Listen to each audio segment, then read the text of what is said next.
Olá, alunos, tudo bem com vocês? O assunto da aula de hoje é pretérito perfeito e imperfeito. Vamos lá? Vocês lembram o que é pretérito?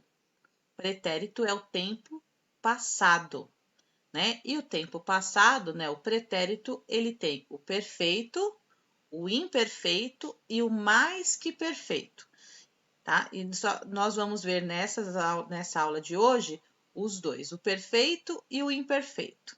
Antes da gente iniciar aí, eu vou explicar já para vocês matarem a diferença de um para o outro, tá? O pretérito perfeito é uma ação que aconteceu no passado e foi concluída.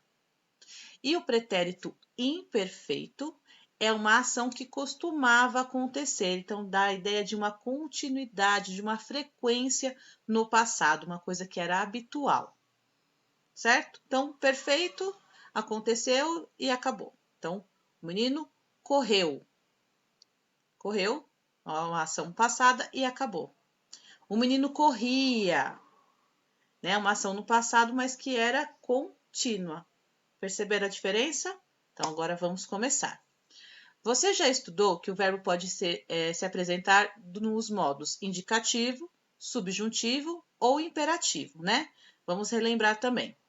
O indicativo é aquele modo que indica certeza, o subjuntivo é que indica uma dúvida, uma hipótese, e o imperativo é que indica ordem, pedido, conselho, orientação.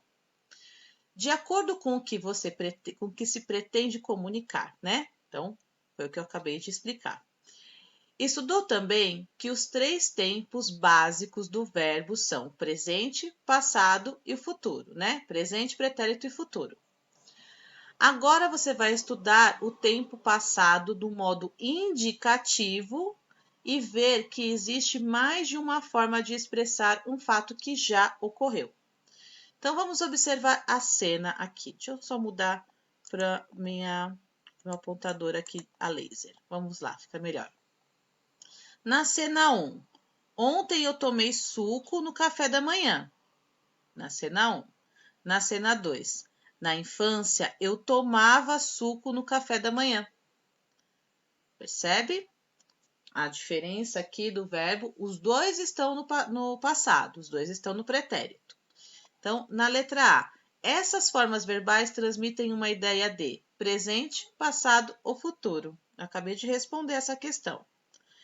Apesar de indicar ações que já ocorreram, as duas formas verbais, tomei e tomava, possuem diferença de sentido quanto ao tempo, né? Na letra B, qual dos personagens fala de uma ação habitual, ou seja, que costumava praticar no passado? E que forma verbal foi utilizada? Então, aqui vocês vão me responder qual personagem, esse é o personagem da cena 1 ou da cena 2, e que forma verbal ela utilizou para dizer que fazia essa ação continuamente no passado. C.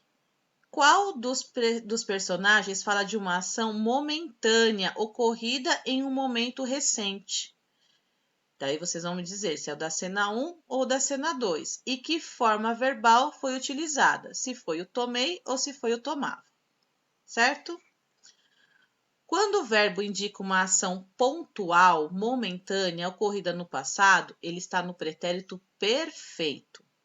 Quando o verbo indica uma ação frequente, isto é, que ocorreu habitualmente mais de uma vez ou que costumava acontecer, ele está no pretérito imperfeito. Então, olha só, nós temos aqui o menino novamente. Ontem eu tomei suco no café da manhã. Então, essa ação de tomei foi uma ação momentânea, pretérito perfeito.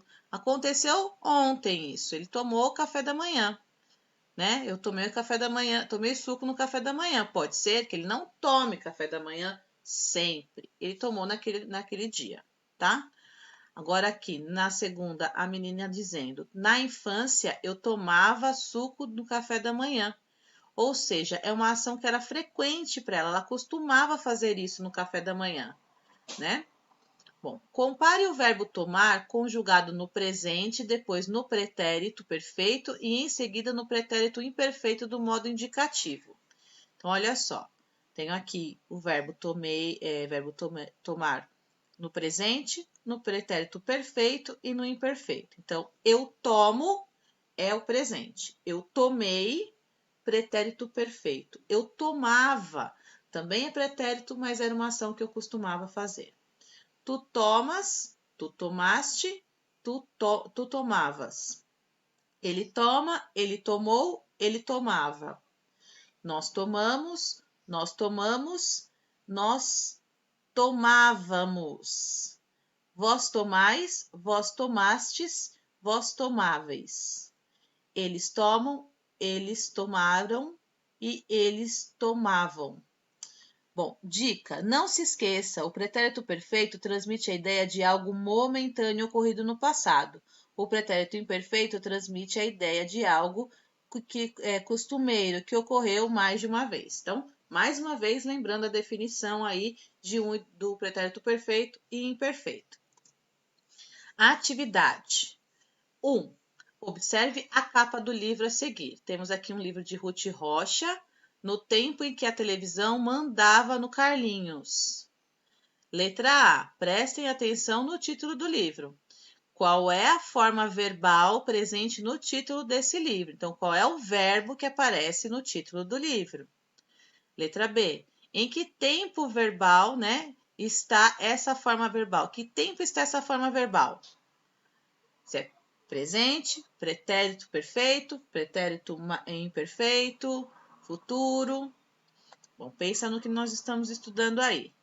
Letra C. De acordo com o tempo dessa forma verbal, a televisão ainda manda no Carlinhos, a televisão não manda mais no Carlinhos ou a televisão sempre mandará no Carlinhos.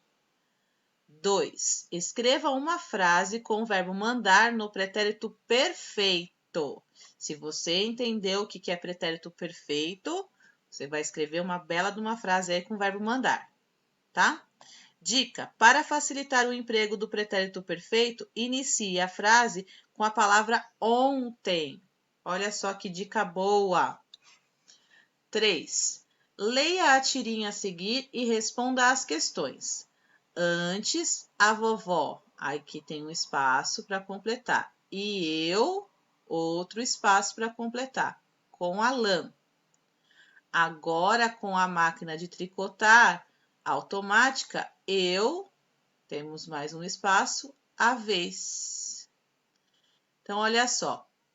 Ao reescrever a frase do primeiro quadrinho, empregue os verbos tricotar e brincar. Então, olha só.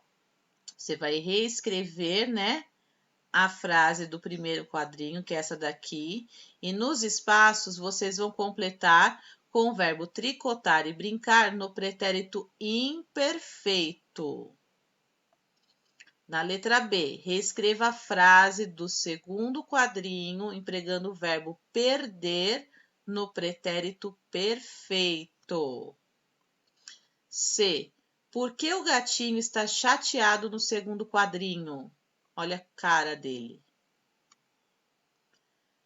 D. Reescreva a frase do primeiro quadrinho, substituindo a palavra vovó por vovós e a palavra eu por nós. Mantenha os verbos tricotar e brincar no pretérito imperfeito, ou seja, vocês vão passar da primeira pessoa, nós, aqui, ó, da terceira pessoa, tá? Terceira pessoa do singular para a terceira pessoa do plural. Vamos voltar aqui?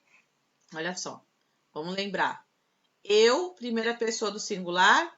Tu, segunda pessoa do singular. Ele, terceira pessoa do singular. Nós, primeira pessoa do plural. Vós, segunda pessoa do plural. E eles, a terceira pessoa do plural. Então, olha só. Nós vamos transformar, então, vovó, que é ela, para elas. Então, da terceira pessoa do singular para a terceira pessoa do plural. E eu, que é a primeira pessoa do singular, para nós, que é a primeira pessoa do plural, tá? Então, aqui, para vocês já saberem qual é a conjugação verbal. Na dúvida, olhem o quadrinho aqui que ajuda. Lembra que o verbo, as terminações, se o verbo for regular, as terminações são as mesmas. Só tirar o radical, lembra? Radical, terminação. Bom, atente, mais uma dica aqui. Atente para a concordância entre os verbos e as palavras vovós e nós. Letra E. Agora reescreva a frase seguindo do segundo quadrinho, substituindo eu por nós, mantenha o verbo perder no pretérito perfeito. Então, vou reescrever essa frase no lugar do eu, o nós, e aqui também vai ser o verbo perder. Mesma coisa, vou passar da primeira pessoa do singular para a primeira pessoa do plural. Dica: atenção para a concordância entre os verbos e a palavra nós. Exercício 4. Reescreva as frases a seguir, alterando o verbo para o pretérito perfeito, ou seja, e depois para o pretérito imperfeito. Então, as frases, elas estão no presente, como na tabelinha aqui, olha só, tá? Então, os verbos lá das frases estão de acordo com essa tabelinha. Primeiro, você vai passar para essa e depois para esta. Então, eu vou fazer a primeira oralmente com vocês.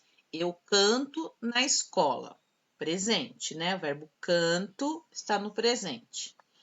Passando para o pretérito perfeito, eu digo eu cantei na escola. Na dúvida, coloco ontem na frente. Ontem eu cantei na escola. Tá? Então, eu cantei na escola. Pretérito perfeito. E pretérito imperfeito, vou escrever na segunda linha, eu cantava na escola. Tá? Então, se vocês olharem as terminações verbais aqui, olha só. Eu canto, eu cantei e eu cantava. Tá? As terminações são as mesmas. Então, letra B. Meu irmão gosta de ir ao teatro. Pretérito perfeito. Depois o pretérito imperfeito. C. Meus avós nos ensinam boas maneiras. Então, olha só, o verbo ensinam aqui. Vai reescrever as frases no pretérito perfeito, depois no imperfeito. Letra D. Meus pais chegam tarde do trabalho. Reescrever no pretérito perfeito, depois no imperfeito. Certo? Bom, o exercício 5, se estivéssemos em sala de aula, faríamos em dupla ou em grupo, né? Ele pede para juntar-se a um colega, pesquisar em jornais e revistas uma frase com um verbo no pretérito perfeito e uma com o verbo no pretérito imperfeito, tá? Em seguida, recortar e colar nos locais. Então, aqui, para colar uma frase com o pretérito perfeito e aqui uma frase com o pretérito imperfeito. Depois, ele pedia para trocarem as de duplas e pedir para os colegas localizarem, que localize o destaque os verbos das frases que você escolheu. Então, essa atividade, quando a gente voltar para a escola, a gente pode até retomar, mas ela não dá para a gente fazer em dupla como a gente gostaria, tá? Então, mais pesquisem frases, recortem e colhem aqui. Professora, eu não tenho revista em casa, não tenho nada que eu possa recortar e colar. Então, vou fazer o seguinte, vou dar uma sugestão aí para resolver o problema de vocês. Pesquisem no Google frases, tá? Tem vários sites aí de frases de personalidades famosas, e aí vocês podem pegar uma frase e procurar se encontra o verbo no pretérito perfeito e no pretérito imperfeito. E aí é só citar, né? Vocês vão podem escrever, coloca entre aspas e cita de quem é essa frase, tá bom? Uma dica aí para resolver o problema se não tiver recortes, tá bom? Então, bora lá? Fazendo as atividades, espero as respostas de vocês para a correção e na próxima aula eu volto a falar sobre esse assunto durante a correção. Um beijo e até lá. Tchau, tchau.